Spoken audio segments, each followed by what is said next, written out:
Good morning. আজ 5 জানুয়ারি, সকলকে জানাই হ্যাপি নিউ ইয়ার। যদিও ব্লগটা অনেক দিন পরে আসছে, আমরা আগেই বলে গেছিলাম খেজুরের রস খাবো, তাই বলেছিল 7টার মধ্যে আসতে। এখানে খেজুরের গুড় তৈরি হয়, অনেক বছর পরে এই খেজুরের রস খেলাম। তারপরে আমাদের গাড়িও চলে এসেছে, মানে আমরা ভটভটি ঠিক করে রেখেছিলাম। যেহেতু অনেকজন ছিলাম তাই ভাবলাম যে টোটো ঠিক না করে ভটভটিতে গেলে সবাই একসাথে যাওয়া যাবে। তো আমরা প্রথমে চলে গেলাম হেনরি আইল্যান্ডে উদ্দেশ্যে।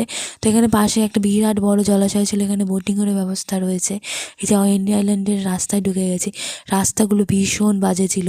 তারপরে ভটভটি মানে পুরো কোমর ব্যথা হয়ে গেছে। তা আমাদের এখানে নামিয়ে দিল, বাকিটা পথ হেঁটেই যেতে হবে। দুদিকে গাছগুলো দেখুন কি সুন্দর একটা গেট মতো তৈরি করে দিয়েছে। ফাইনালি আমরা হেনরি আইল্যান্ডে এসে পৌঁছালাম।